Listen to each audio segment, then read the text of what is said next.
Okay, we haven't been divisive enough, let's go further. With abortion now illegal in this state, and I'm going to read this one verbatim. What do you have to say to the women and girls who will be forced to carry their rapist babies, who will face dangerous medical situations, and who have lost the right to their bodily autonomy? Mr. Fritz. Yes, I'll be glad to take that. I am an absolute anti-abortion person. I think that any doctor who would perform an abortion should be guilty of a felony in the state of Tennessee. And what I would say to that young lady is we should be prosecuting to the fullest extent of the law those rapists who commit those hideous crimes, because those are hideous crimes. The left often takes that issue and becomes divisive with it, and takes that meaningful but small number of people and tries to leverage it to change the entire issue. And I have to look at that child. I have to look at that child that is made in God's image. If we were to define our worth as human beings on the circumstances that were taking place at our conception, where would that leave us as a people?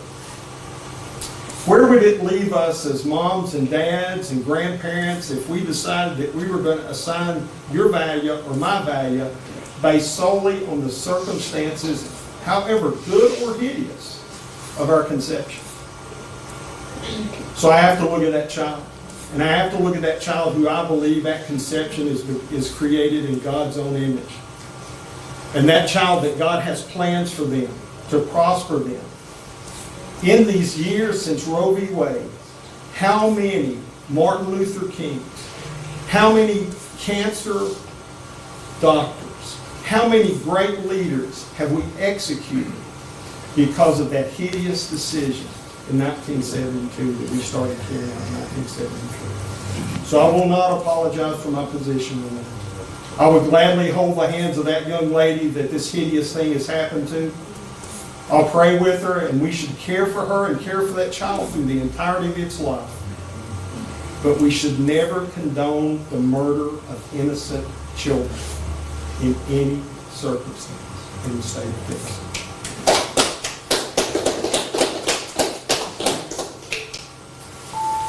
You want me to read the question again, Dr. Hunt? I remember that. Okay.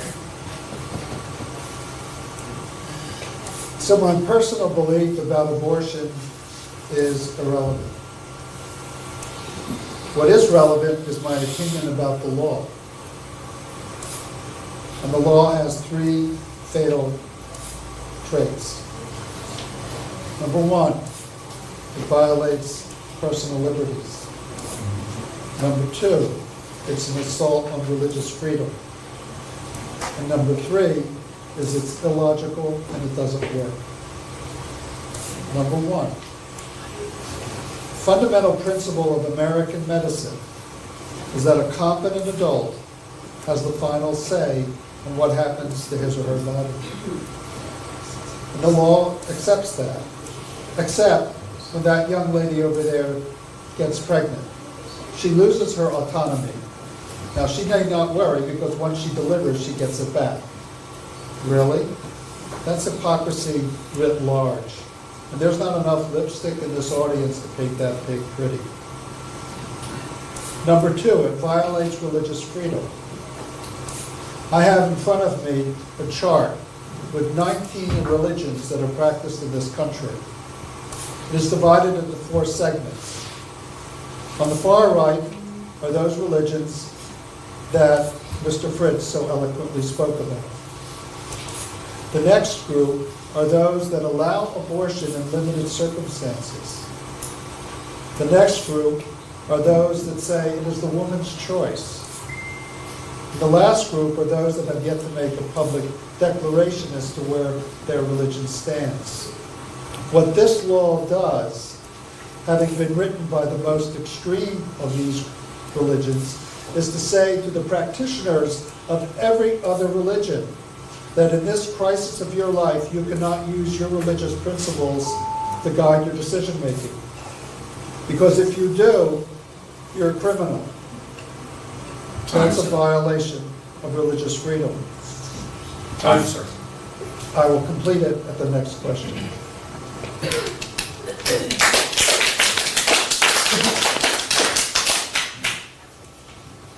Continuing in that same thread, would you support laws that restrict access to other forms of contraception? Mr. Fritz, I don't know how broad that question is. it's as broad as you want to make it. My initial answer to that would be no, because I do think life begins at conception, and that requires a uniting of the sperm and the egg. I would not be in favor, as many of Mr. Hahn's approach, in giving out birth control to minors without parents' permission. I would not stand for that. I would be adamantly opposed to such. I think there's a misunderstanding often, and again, as kindly as I can say this to Jan, there is a difference in those two bodies. And as a country boy from Rockwood, who happens to have a little education but is not a doctor, I can just bet you that the fingerprints on that child are different from the mama. And I can bet you that the DNA is different in that child than the mama. And there's a different heartbeat and a different intellect. And so to take the autonomy route is a bit hypocritical or uninformed. We're often asked to follow the science. And so today we have science that tells us exactly what's happening inside that mom as that baby develops. And it seems that Jan wants to deny some of that science today. And we continue to victimize mothers with a guilt that they have to carry for decades. And again, I'm unashamedly opposed to that. We should stand for those babies, and we should stand for those dear mamas and encourage them, provide them for the full life of that child, an encouragement to raise that child up to be what God has created to be.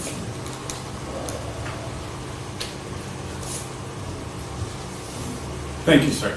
Dr. Hahn, do you want me to repeat the question? So I'm going to continue on where I left off.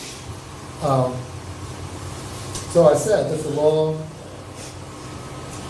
is a violation of religious freedom. Let's just assume that Catholics in the legislature, they write laws that prohibit all form of contraception. Let's say Jehovah's Witnesses write the laws and they prohibit blood transfusions. Let's say Muslims are writing the laws, and they demand that every male child be circumcised. You would all rightly stand up and say, that violates my religious freedom. Well, this abortion law is no different.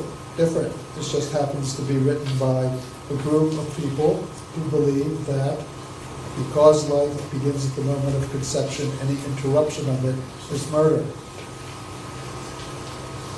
Let me move on to the last point. It's illogical and it doesn't work.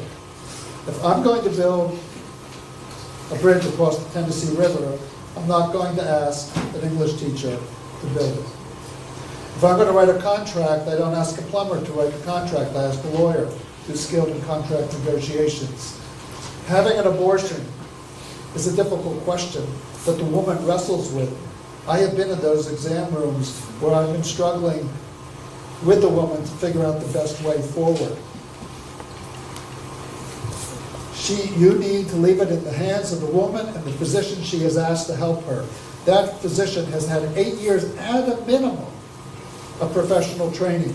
And if they've been in practice for 15 years, they've had 23 years of professional training.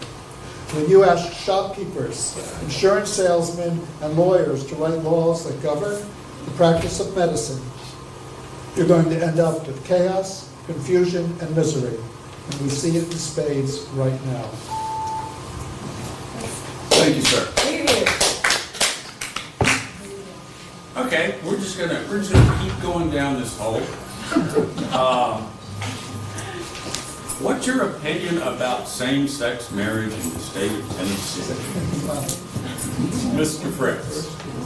Oh, no, please, yes. I mean, it's not, I don't know if it's always fair pummel him with the first question. He and I are willing to go back and forth as to who's first. So it's up to you, but you should alternate so that he has the time to think about an answer while I'm responding. Okay, works for me. Okay. So you want to go first with the same-sex marriage question? Sure. Since we only have such a little period of time, here we go. So I do not believe, now Mr. Fritz does not believe that I'm a constitutionalist. Well, I am. I don't believe that a government at any level, local, state, or federal, can tell me or any of you what you can do or not do in the privacy of your home. I strongly support the individual rights of citizens. Now, I realize that some of you who consider yourself religious conservatives can find that a little disconcerting.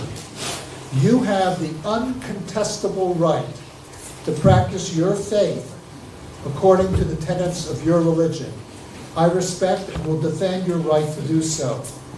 What no one has, though, is to insist that the legislature write laws that criminalize individuals of other faiths who choose to live in a manner that is at odds with the lifestyle that you have chosen for yourself.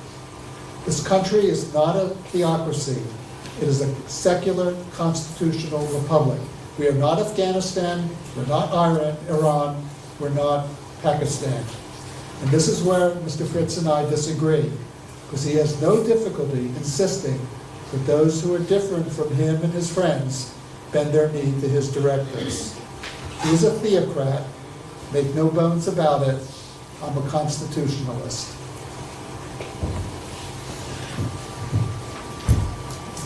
Thank you, sir.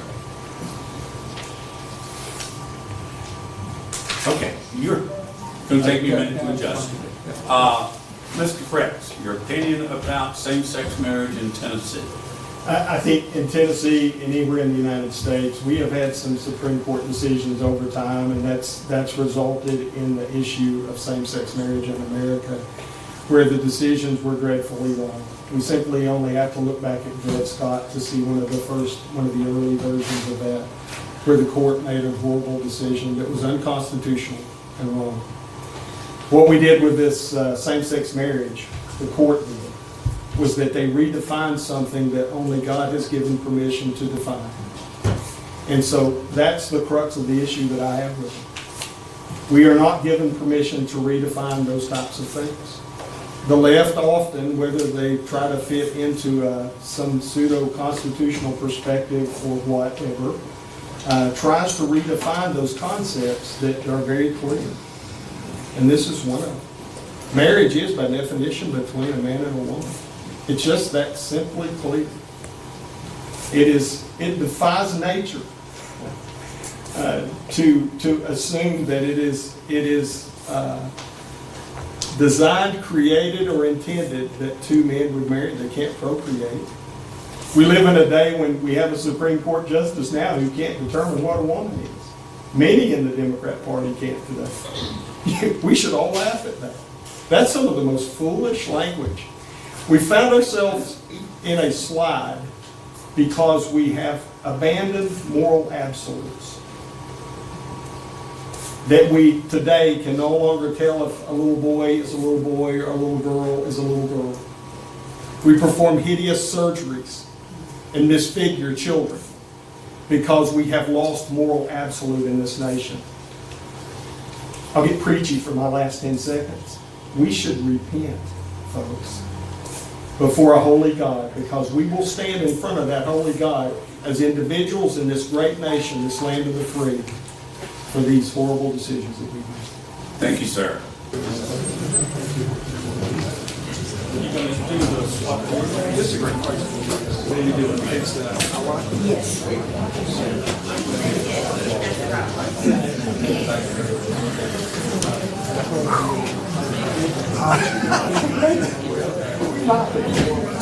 I said Hachi Machi.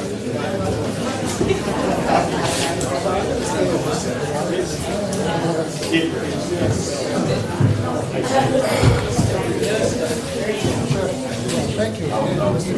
It's okay, one question. I just said hello to your wife. Hi, Shay. Hello, Mr. Hahn.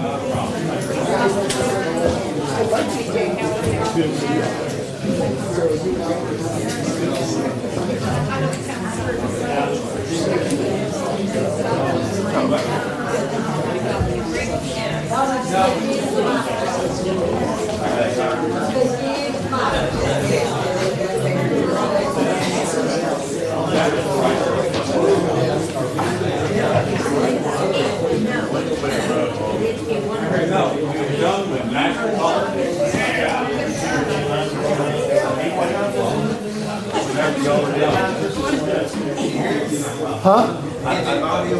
Huh?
That was rough. Oh, that was the debate.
I hadn't moved up here because I could barely hear him from where I was sitting. I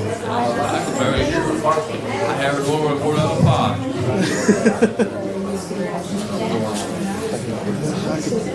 I could do without any more sociopathy.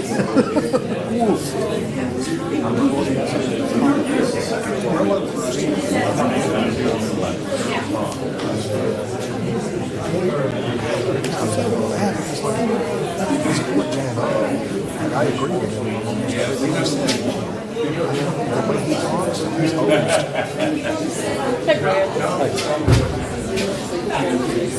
Oh, they got my name in.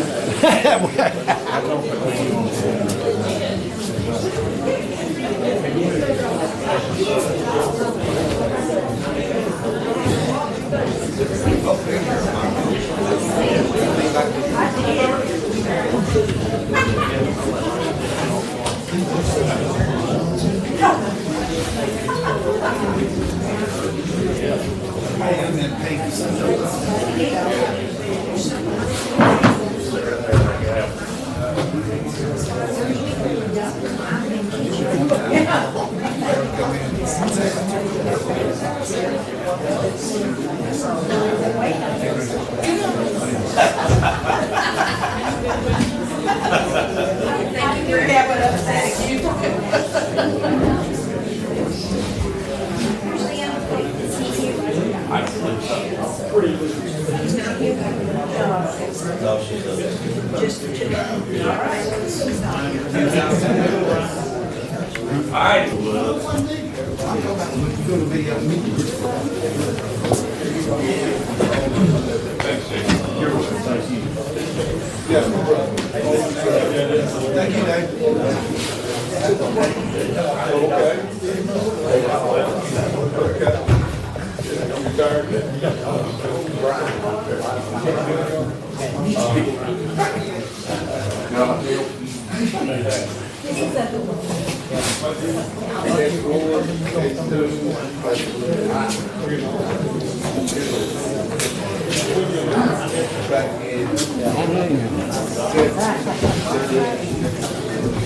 Man, if only more debates could be that jovial, huh? I'll admit, this is my first time covering reform. All right, I see you got one also.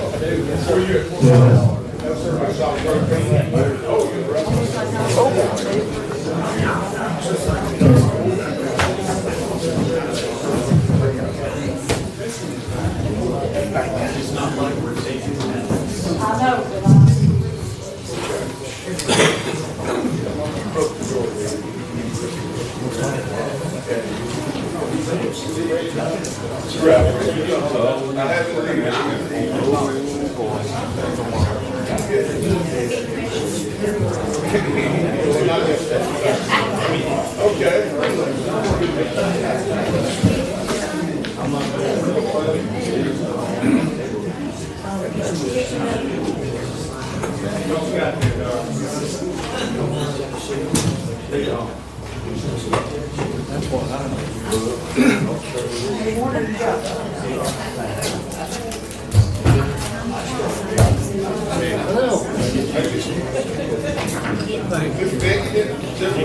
Get water? Thank for it.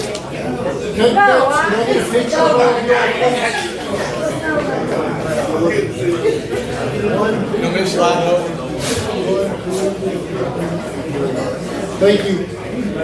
You're welcome.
All right, folks, break time's over.